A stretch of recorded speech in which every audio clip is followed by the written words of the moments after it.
Bonjour et bienvenue. Welcome to the second day of ChangeNOW and the second pitching session of today, this time on circular economy. We're going to hear 5 exciting pitches of ideas and innovations all around that topic, looking at it from many different perspectives. Before we kick it off with the first speaker, it is my pleasure and honor to present to you a knowledge and expertise-packed jury. And to kick it off, I'd love to ask the gentleman on my left to very quickly introduce yourself, maybe for just 20 seconds or so. And if you could please turn yourself to the audience so that they can see you, that'd be appreciated. Is this on? Yeah, it's on. It's on? Oh, sorry about that. Hi, I'm Douglas Wong. I'm a Prague-based mentor and angel investor. Serial entrepreneur. I've started actually 24 companies in my day. I've sold 3 of those. My last exit was a big one. That's why I'm now an investor. And I've been working on the circular economy and food for the last 6 years. I've mentored about 1,000 companies so far to date. So, and FYI, I wrote my memoir if you're interested in more information about it. So. That's nice. Little snuck in a little ad. Now that's how we do it. All good. Douglas, good to have you. Vera. Hi, good morning, everyone. My name is Vera Baker. I'm a general partner at 4P Capital, a new early-stage fund investing in sustainability transformation. We are a Franco-German company. Wonderful. Thank you. Hello, I'm Miruna Senchuk. I'm in charge of sustainability in BNP Paribas Personal Finance. So we do finance goods for individuals, and we do incentivize for circular economy goods to be consumed. Hello, I'm Harold. I'm a circular economist. I help businesses and cities to transform from a linear to a circular economy. And at the moment, I'm also the host of the Amsterdam Circular Economy Startup Program. So I came here from Amsterdam, one of the capitals of the circular economy, and super happy to be here with you. Good morning. Wonderful. Just the right jury for the right topic and the right speakers. I'm already getting excited, and without further ado, I'd love to present to you the first speaker. Each one of them will have 3 minutes to present their ideas, followed by a quick round of question and answers. First up is Andreas from BEHtec. Your time to shine. Thank you.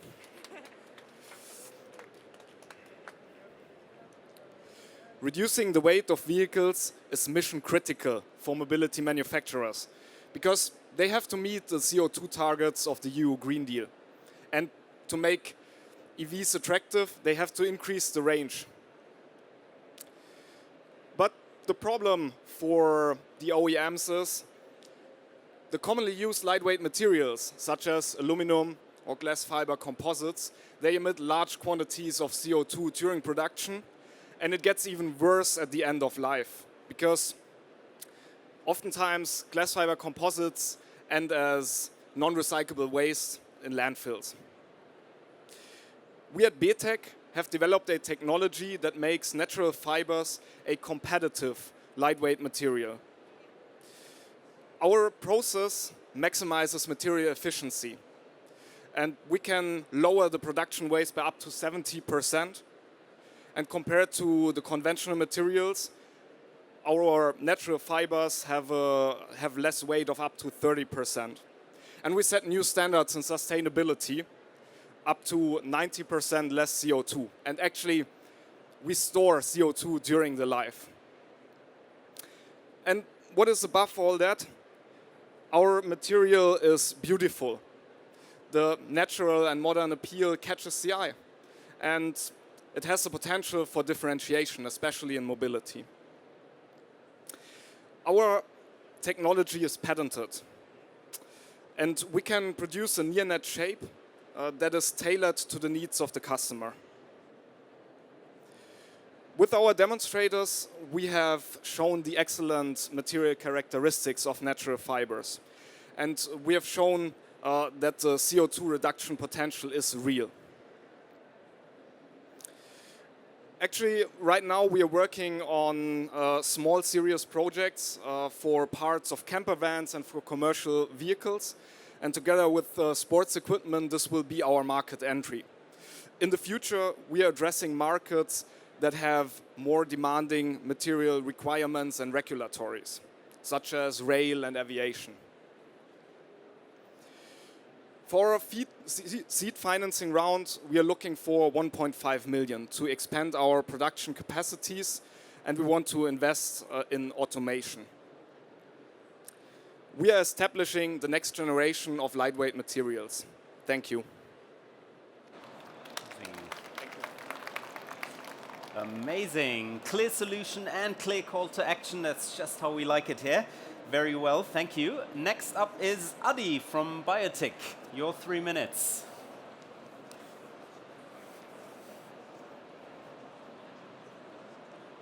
Hello everyone, my name is Adi Goldman. I'm one of the 2 co-founders of Biotic, and we are here to change the world of plastics to a more sustainable future. I don't know if you know, but plastic is no longer just an environmental concern. For years it's been in our blood. We eat it, we drink it, and we breathe it. Basically, it's all over the place. Everything around us is made out of plastics or contains plastics in it. And in order to avoid damages to the future of the world, we need to change that, and that's what Biotic is here to do. We are using marine biomass, so we can take multiple types of marine biomass, seaweeds, plants, and others. We extract carbohydrates out of them and use those as feedstock for microbial fermentation process, where we have microorganisms that convert the plastics into a biopolyester. So basically they produce plastics. It's not a plastic alternative, it is plastic. The difference is that this plastic will fully biodegrade in any microbial environment. That means the ocean, soil, trash.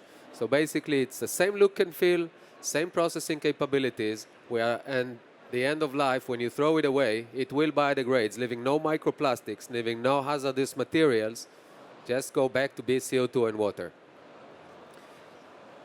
We have our own water formulation that enables us to use most of the existing low-cost water streams. So we can do seawater, river water, and any other natural water, industrial waste water, anything that, very cheap.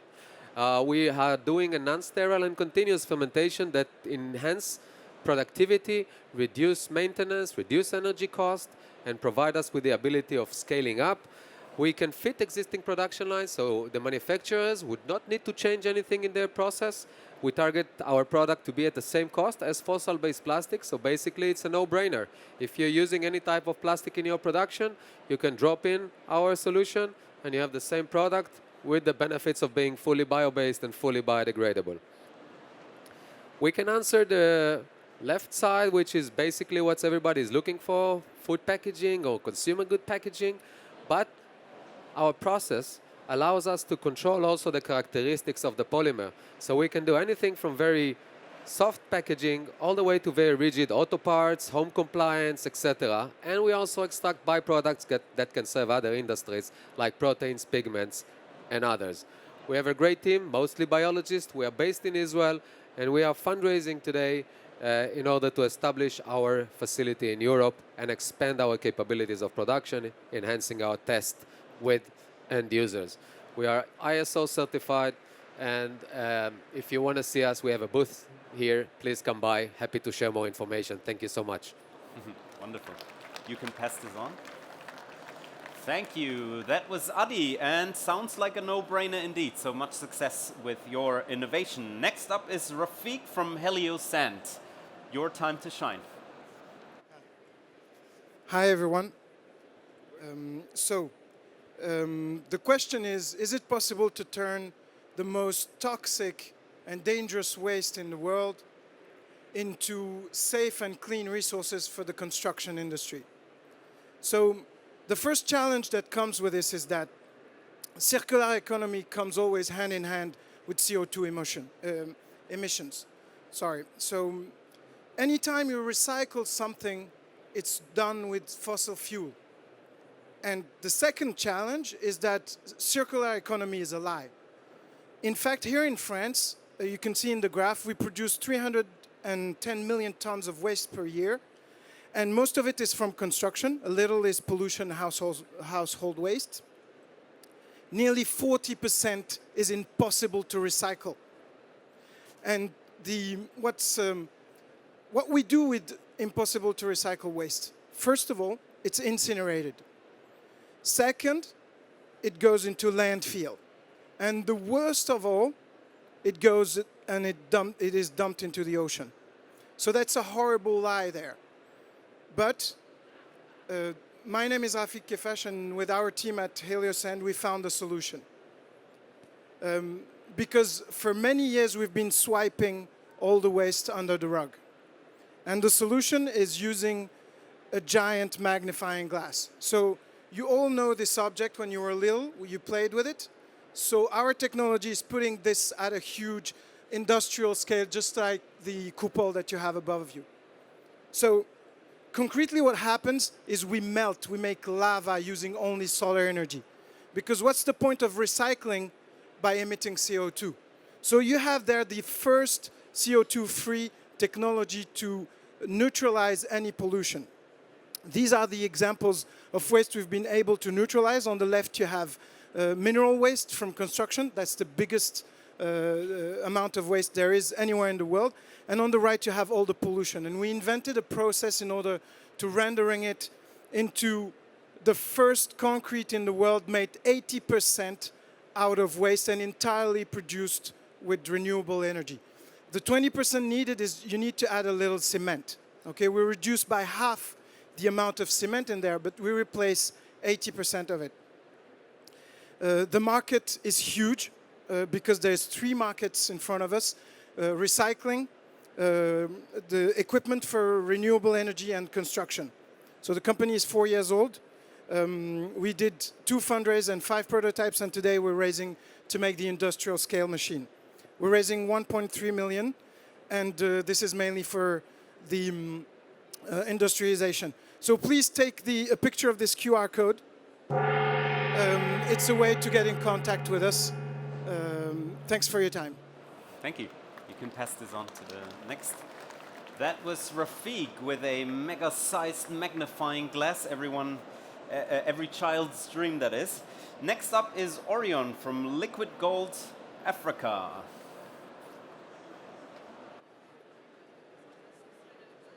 Good morning, everyone.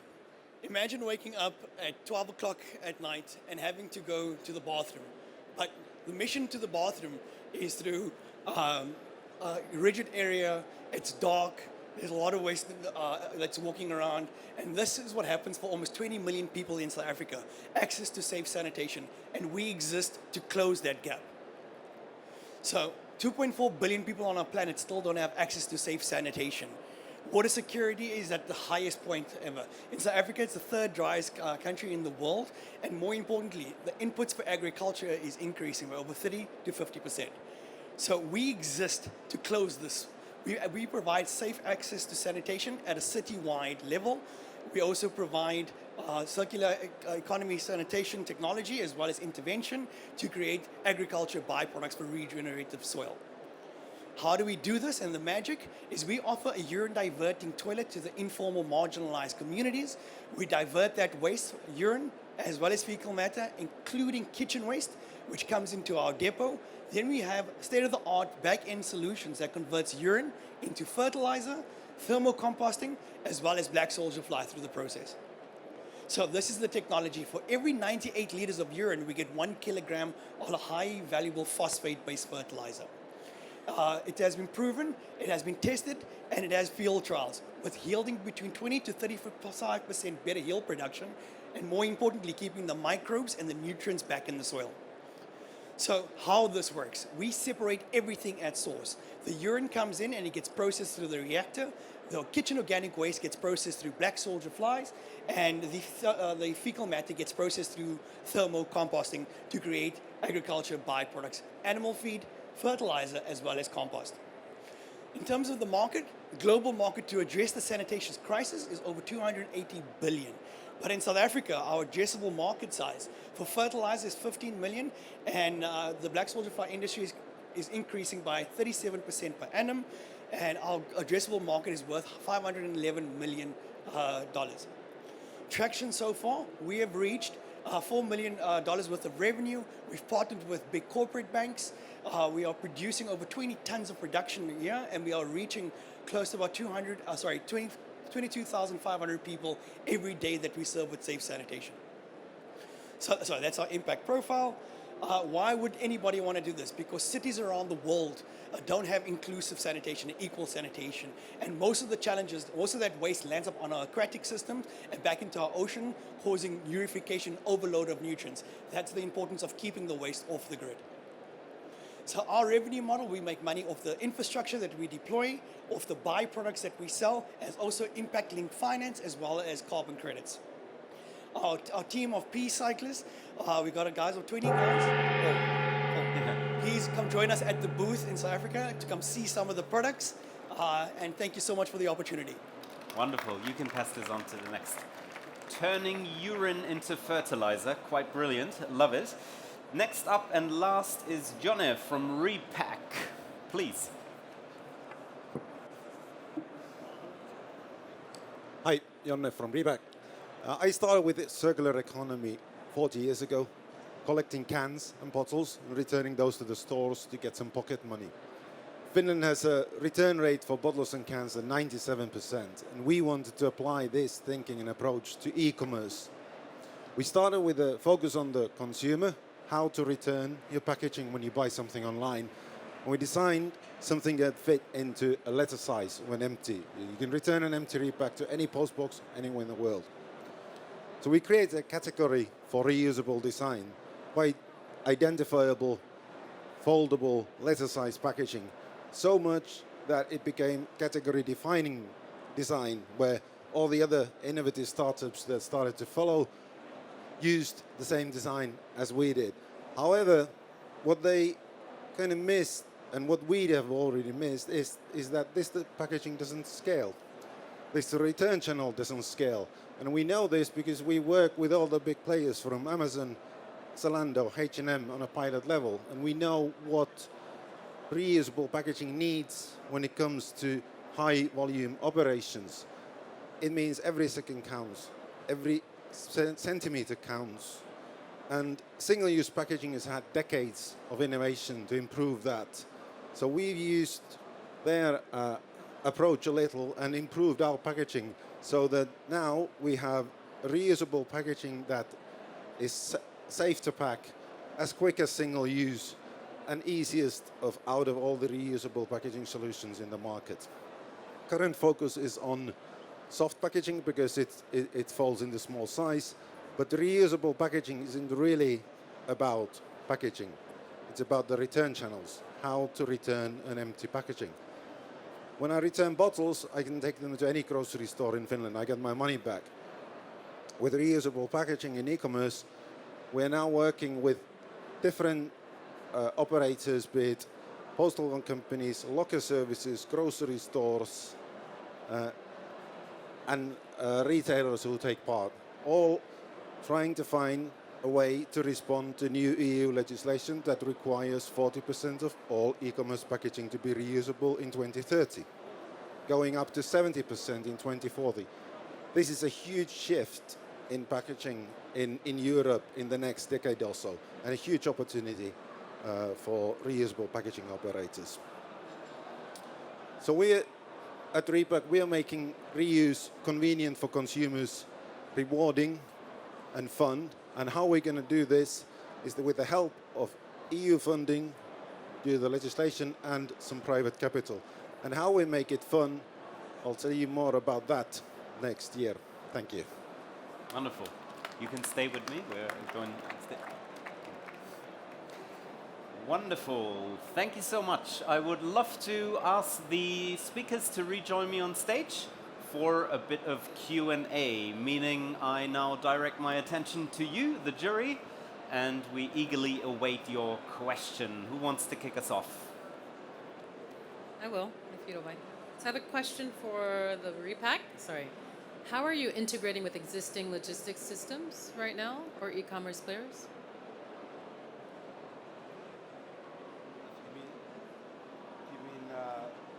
Yep. Yeah, can hear. E-commerce is, you mean warehouses and return channels. So RePack packaging is just the same to use as any other packaging in the warehouses. It's just as quick, just as easy. So there is no bottleneck in there. We have software solutions that track the packaging, so it has all the unique IDs, and we are independent of any delivery or return channel. We manage the empty returns, but we have nothing to do with the actual delivery of the goods to the consumers. So you can use DHL, UPS, whoever you want. Wonderful. Next question. Yes, please. I can continue. A question for BEHtec. I didn't get from your presentation if you already have any contract or interest from a manufacturer for your way of the fibers that you're producing.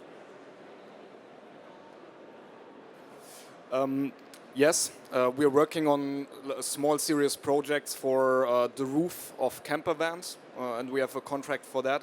It's a small serious pilot project in the beginning, but there will be, if it's good, a sustainability series next year. And they are for big trucks and specialty trucks. We're working on a small series projects there as well for certain parts. And we would love to expand that. But so we are based in Stuttgart, and this is like the mobility industrial hub there. So we have a good network and are in contact with interested manufacturers because natural fibers are getting more and more relevant for them as well. Thank you. Wonderful. More questions? Yes, please. Hi, for a question for LiquidGold. Do you have your own facility and logistics center, or do you outsource any of that stuff? And if you do have your own facility, what is the capacity of that? So good question. We have our own facility. We've got a 4,000 square meter. Sorry, we have our own facility. And we've got a 4,000 square meter facility. Currently, we're doing 30 tons production. Our next aim is to do 150 to 300 tons production. We run our own logistics team. We pretty much take care of the whole supply chain. The only thing that we outsource now is just the packaging and the branding. I have a question for Biotic. You know, you talk about the golden nugget, you know, alternative materials, a personal passion of mine. What is your go-to-market strategy, and is there any industry you actually have traction with because you want to integrate into existing industries, which I think is a very good, smart way. But do you have any traction anywhere, and which one specific are the industries where you see the biggest potential? So we do have traction.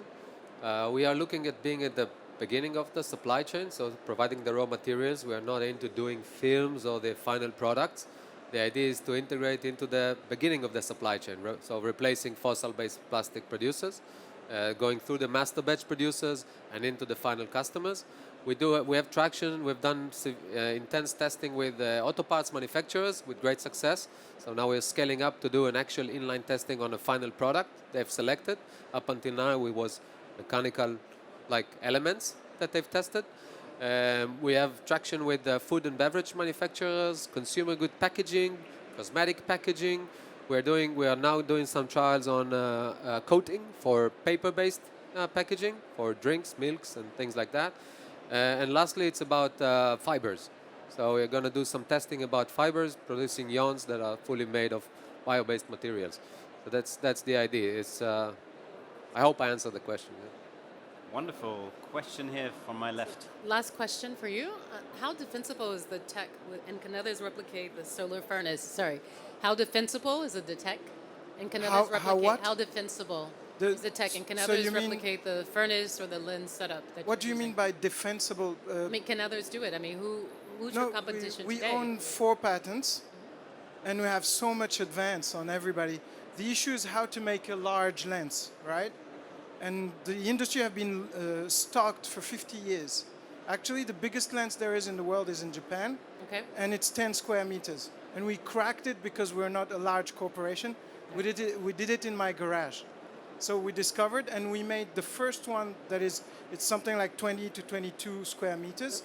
But we proved that we could go above of the industrial limit. And we proved that we can go all the way. So we own the molds. It's mainly a mold proprietary. We own the process, also of making inert the waste. So there is 4 patents that are protecting the technology. There's 3 more in study. They're not published yet.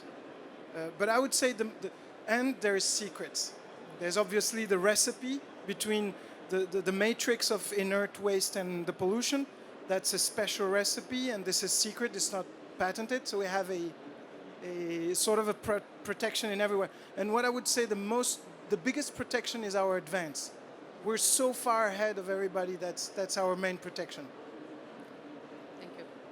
Wonderful. Yeah. Last very quick one.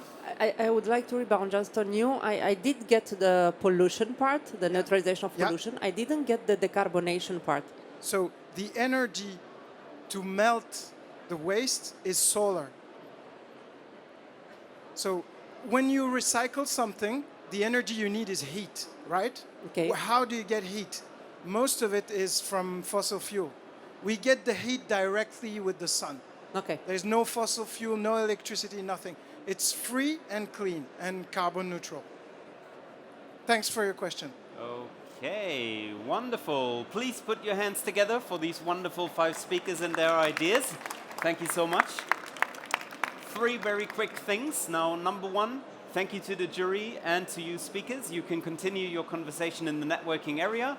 Number 2, you will be asked to vote for your favorite pitch, the coup de cœur.